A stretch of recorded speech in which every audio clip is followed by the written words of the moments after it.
Kozhikode medical college ക്യാമ്പസിൽ രാത്രികാല സുരക്ഷ ഒരുക്കണമെന്നാവശ്യപ്പെട്ട വിദ്യാർത്ഥികളുടെ രാപ്പകൽ സമരം.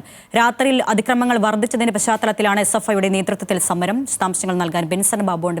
ബെൻസൺ, ഈ സമരം നടത്തുന്ന വിദ്യാർത്ഥികൾ അവരുടെ നേരിടുന്ന പ്രശ്നങ്ങൾ എന്തൊക്കെയാണ്? എന്താണ് അവരുടെ ആവശ്യം?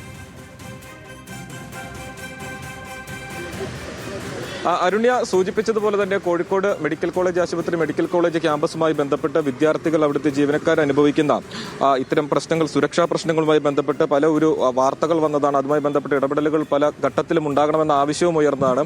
ഇപ്പോഴാണ് SFIയുടെ നേതൃത്വത്തിൽ ഇത്തരത്തിലൊരു രാപ്പകൽ സമരവുമായി വിദ്യാർത്ഥികൾ രംഗത്തിറങ്ങിയിരിക്കുന്നത്. സെക്യൂരിറ്റി നയം ഉടൻ നടപ്പിലാക്കുക, സെക്യൂരിറ്റി ഓഡിറ്റിംഗ് കൃത്യമായ ഇടവേളകളിൽ നടത്തുക, സെക്യൂരിറ്റി പരിശോധനകൾ കൂടുതൽ ശക്തമാക്കുക എന്നിങ്ങനെയുള്ള പല ആവശ്യങ്ങളാണ് ഉന്നയിക്കുന്നത്. ചുറ്റുമതിൽ നിർമ്മാണത്തിലുള്ള കാലതാമസം ഉടൻ പരിഹരിക്കുക എന്നിങ്ങനെയുള്ള വിവിധ ആവശ്യങ്ങളാണ് വിദ്യാർത്ഥികൾ ഉന്നയിക്കുന്നത്. ഇവർക്ക് ഈ പല ദിവസങ്ങളിലും രാത്രിയിൽ ജോലി കഴിഞ്ഞിട്ടാണെങ്കിലും അല്ലെങ്കിൽ പഠനം കഴിഞ്ഞിട്ടാണെങ്കിലും തിരികെ ഹോസ്റ്റലിലേക്ക് മടങ്ങുന്ന ഘട്ടത്തിൽ പല ആവർത്തി ഇത്തരത്തിൽ സാമൂഹ്യ വിരുദ്ധരുടെ ഭാഗത്തു നിന്നും പലതരത്തിലുള്ള അതിക്രമങ്ങൾ വിദ്യാർത്ഥികൾക്ക് നേരിടേണ്ടി വന്ന ഘട്ടങ്ങളുണ്ട്. അന്നെല്ലാം കൃത്യമായിട്ടുള്ള പരിശോധനകൾ ഉണ്ടാകണം, അല്ലെങ്കിൽ കൃത്യമായിട്ടുള്ള ഇടപെടലുകൾ ഉണ്ടാകണമെന്ന് മാനേജ്മെന്റിനോട് അഭ്യർത്ഥിക്കുകയും ചെയ്തതാണ്. പക്ഷേ കൃത്യമായിട്ടുള്ള ഇടപെടലുകൾ ഉണ്ടായിട്ടില്ല എന്ന് തന്നെയാണ് വിദ്യാർത്ഥികൾ പറയുന്നത്. ഇപ്പോൾ ഒരു രാപ്പകൽ സമരത്തിലേക്ക് കടന്നിരിക്കുകയാണ്. മാനേജ്മെന്റിന്റെ ഭാഗത്തു നിന്നുള്ള നിലപാട് എങ്ങനെയാണ്?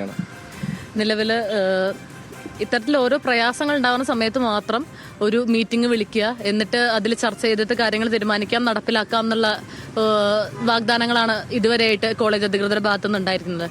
ഇതിനു മുമ്പും നമ്മൾ ഇതേ വിഷയത്തിൽ തന്നെ പ്രിൻസിപ്പൽ ഓഫീസ് മാർച്ച് നടത്തിയിരുന്നു. അതുപോലെ തന്നെ ഒരു മനുഷ്യച്ചങ്ങലയിലൊക്കെ ഈ വിഷയം വ്യക്തമാക്കുകയും അധികാരികളെ, കോളേജ് അധികൃതരെ കണ്ട് ഇതിന്റെ ആവശ്യകത വീണ്ടും വീണ്ടും പറഞ്ഞിരുന്നു.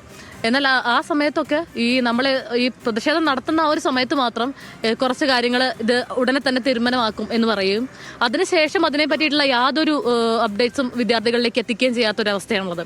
അതിൽ ഏറ്റവും പ്രധാനപ്പെട്ട ഒരു കാര്യമാണ് ക്യാമ്പസിന്റെ സുരക്ഷാ നയം എന്ന് പറയുന്നത്. മറ്റ് മെഡിക്കൽ കോളേജുകളെ അപേക്ഷിച്ച് നോക്കുകയാണെങ്കിൽ കോഴിക്കോട് മെഡിക്കൽ കോളേജിൽ നമ്മുടെ അക്കാദമിക് ബ്ലോക്കും അതുപോലെ തന്നെ ഹോസ്പിറ്റൽ കെട്ടിടങ്ങളും ക്യാമ്പസും ഹോസ്റ്റൽ പരിസരങ്ങളും താരതമ്യേന വളരെ അടുത്തുള്ളതാണ്. എല്ലാം വളരെ തൊട്ടടുത്തുള്ള ആയിട്ടുള്ള ഒരു മെഡിക്കൽ കോളേജാണ് കാലിക്കറ്റ് മെഡിക്കൽ കോളേജ് എന്ന് പറയുന്നത്. അപ്പം അങ്ങനെയുള്ള അവസരങ്ങളിൽ നമ്മുടെ ഹോസ്റ്റൽ പരിസരങ്ങളിലേക്ക് ആർക്കും കടന്നു ചെല്ലാമെന്നുള്ളൊരു സാഹചര്യമാണ് ഇവിടെ ഉണ്ടായിരുന്നത്. അതിനെതിരെ നമ്മൾ ഈ പ്രിൻസിപ്പൽ ഓഫീസ് മാർച്ച് വരെ ഉൾപ്പെടെയുള്ള കാര്യങ്ങൾ SFI ഏറ്റെടുത്തതിന് ശേഷമാണ് ഇവിടെ ഇന്ത്യൻ കോഫി ഹൗസിന് സമീപത്തായിട്ട് 2 സെക്യൂരിറ്റീസിനെ നിയമിച്ചിട്ടുള്ളത്. അതിനേക്കാൾ ഉപരി എന്നാൽ ഈ ഒരു കാര്യം വ്യക്തമാക്കിക്കൊണ്ട് ഇങ്ങനെ കോഴിക്കോട് മെഡിക്കൽ കോളേജിന്റെ ഇന്ന ഏരിയയ്ക്ക് ശേഷം അവിടുത്തെ വിദ്യാർത്ഥികൾക്കും അവിടുത്തെ ജീവനക്കാർക്കും മാത്രമേ പ്രവേശനമുള്ളൂ. അതായത് ഏതുവരെയാണ് സാധാരണക്കാർക്കും രോഗികൾക്കും അവരുടെ ബൈസ്റ്റാൻഡേഴ്സിനും പ്രവേശിക്കാൻ പറ്റുന്നത്, ഹോസ്റ്റൽ പരിധികൾ ഏതു മുതലാണ് തുടങ്ങുന്നത്, ഇവിടെ എത്ര CCTVകളുണ്ട്, എത്ര സെക്യൂരിറ്റികൾ ഇവിടെയുണ്ട് എന്നീ തുടങ്ങിയ സുരക്ഷാ മാനദണ്ഡങ്ങൾ വ്യക്തമാക്കിക്കൊണ്ട് കാലിക്കറ്റ് മെഡിക്കൽ കോളേജിന് ഒരു സുരക്ഷാ നയം വേണം. അതാണ് നമ്മളുടെ പ്രധാന ആവശ്യങ്ങളിലൊന്നും. ഇപ്പോൾ ഈ കോളേജിന്റെ കാര്യമെടുത്ത് അല്ലെങ്കിൽ ഈ ഏരിയയുടെ കാര്യമെടുത്ത് പരിശോധിക്കുകയാണെങ്കിൽ 100-ലധികം വരുന്ന സ്ട്രീറ്റ് ലൈറ്റുകൾ ഉണ്ട് എന്ന് പറയുന്നു. പക്ഷേ അതിൽ ഭൂരിഭാഗം ഉണ്ടോ പ്രവർത്തിക്കുന്നില്ല. ഏതാണ്ട് ഒരു 116ഓളം സ്ട്രീറ്റ് ലൈറ്റുകളാണ് നമ്മൾ ഒരു ദിവസം എണ്ണിയത്. അതിൽ 57 അതിൽ പകുതിയിലധികം വർക്ക് ചെയ്യാത്തൊരവസ്ഥ ഉണ്ട്.